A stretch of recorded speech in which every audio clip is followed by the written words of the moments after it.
Hello, everyone. You are live with Adam and Fee. I'm Adam Cohen. This is. Good morning, I'm Fee. Welcome to our live. Did I just wake you up, Fee? No, I've actually been awake quite a few hours so far, thank you. What Well, about yourself? Um, yeah, we usually start a day at 6. So, Yep, for yep, those watching, I'm here in Miami in the United States. Fiona is actually my sister, and she's based out of the United Kingdom. yep. Yeah, Here having from a little bit of trouble London. hearing you there, Fee. Your mic's a little. Is that clearer? It's a little better, yes. It's a little better. All right. That's what happens when you do a live broadcast. Not everything works according to plan. I bought this to help. I haven't figured out It's how to never use that it. straightforward, is it? It's like I actually haven't figured out how to use it yet because it's like it's there, the camera can't see it. And if it's up there, I need something to put it on. But Yeah. anyway, we will figure it out. And if I plug it into the computer, it turns off the speakers. So it's like, we will figure these things out. I'm about as technologically advanced as a chimpanzee. I was going to say that myself, but I didn't want to be rude. That's a first. Yeah, it depends on the cameras on or off. Yeah, yeah, I would agree. I think I'm quite a little red, but it's okay. Just pretend I was drinking. So, so I believe you have some questions for me today. I do, Adam. I do have some questions that I'd like you to answer for me. I was wondering, firstly, do you fund on renovations? Do we do fix and flip loans? Well, yes, we do. We're actually launching a new company just for fix and flips later this year called Smash Mortgage, and we'll talk more about that another day. It's been a work in progress for a while, but everything takes its time, everything worth waiting for. Um, so yeah, we do fix and flip loans. Generally speaking, we like to work with experienced flippers who have done at least 3 prior flips in the last um, say 2 years. So we do require experience. I know not every lender has that requirement, but for us it is a hard requirement. So if you've never done one before, we're probably not the best fit for you. Um, and we will work with contractors or home flippers in all major metropolitan markets throughout the United States. So, people ask me quite often what would be the lowest kind of fix or flip that we would look at. Well, our minimum loan amount has always been 500,000, but the problem for us is a lot of those smaller transactions aren't necessarily a good fit, and we prefer as a company slightly more high-end properties, again with more experienced borrowers. So I would say I would prefer to look at fix and flip loans that are say $1 million and over, because I think there's a lot of competition in that like 300,000 to $1 million range. I think there's a lot of competition out there, and maybe we're not your best bet. But once you go from that 1 million to say 10 million or higher even, then the competition thins a lot, and there's not as many resources for those types of loans as there used to be. So I think the more higher end properties is a better fit for us. But can we do the smaller ones? Yes, we can, and we'll always try our best to be as competitive as possible. Yeah, because obviously a few people I've come across have actually got like a couple of small value flips. And again, we will try to be competitive on those if they've got some decent credit and past experience. But the problem is competition. Like we all have the internet. There's this magical thing called Google, and anyone looking for a fix and flip loan is going to do their research and their due diligence. And for us, it's a business decision. We just don't make the money on smaller loans that we make on the larger ones. So we can do a smaller loan, but we need to kind of price it where it makes sense for us as a lender, not just for the consumer, because it's not our main business. So we do fix and flip loans. We're happy to do them, but I would say a minimum for us is definitely going to be 750. We can go as low as 500, but we will try our best to be as competitive as possible. Where we get more competitive is on the more higher end properties because there's less of a market for it, and we still very much like to do those transactions.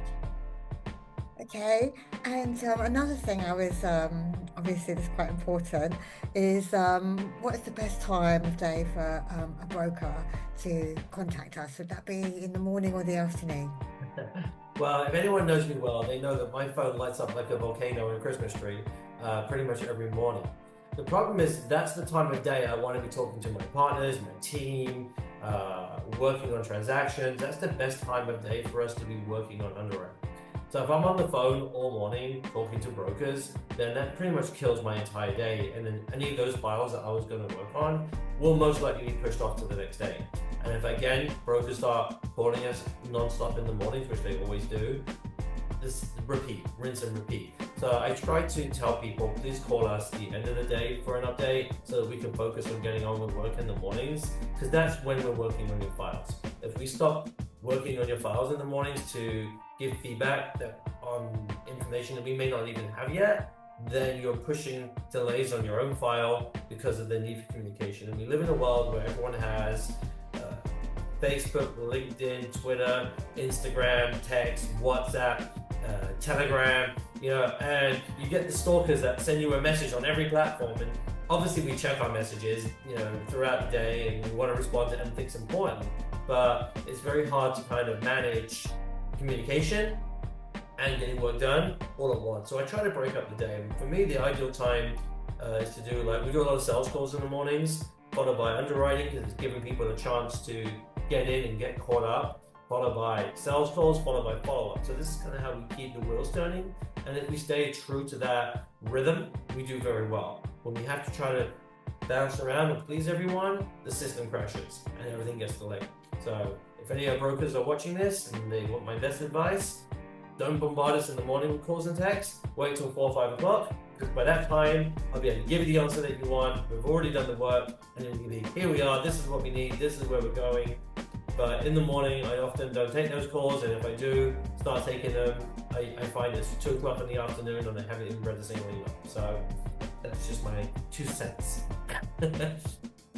No, it's good. It's good to know, obviously, for the brokers that are trying to get in contact with you, and obviously you've got to plan your day accordingly for, the best outcome for Indeed, the indeed. customer and the broker. So Indeed, I think it's important. I think, like I said, good communication is great, but unfortunately, everyone's got clients asking them for information. Everyone needs to make money. Everyone's anxious as to what's happening. But for most of those brokers, they have 2 or 3 deals on their desk. We have about 150 deals on our desk at any given time.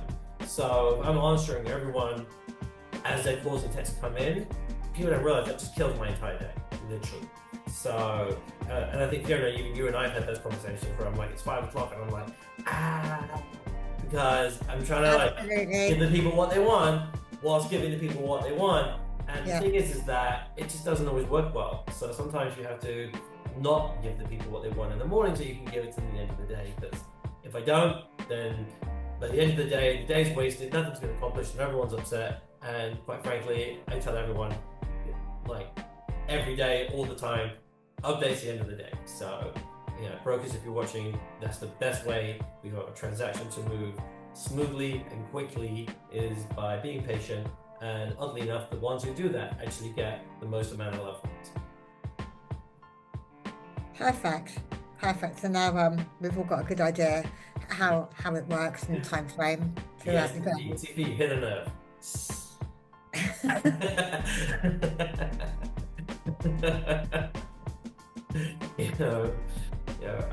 I remember I wrote a blog a few years ago about unrealistic expectations from brokers and clients, and maybe we'll cover that in one of our next podcasts, because it would be helpful to put that message into the world, not just for myself, but for all brokers, talking to all the lenders that they work with, that will help them, I think, have better relationships and communicate better and have more consistency in the things they're trying to do. Of course, business is all about relationships, isn't it? Indeed. Do we have any other questions today? We're all covered, Adam. Thank you very much. Well, thank you for bringing those questions to our attention today. And for everyone who doesn't know, Fiona is based in the UK and is actually my beautiful sister. you can tell from both of our good looks that we may be related. So that's the source. Well, you definitely have your moments. I can say I was blessed with good looks and charm. Personality, Wow, your mother thinks so anyway. And for those of you watching, my sister is the favorite. My wife and my children have both confirmed Fiona is the favorite, which obviously is, it's okay. Wow, I beg to differ.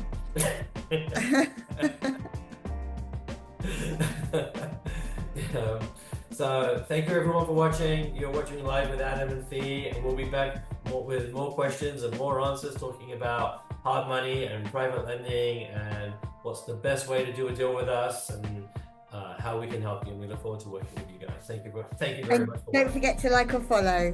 All right. Bye. Bye bye.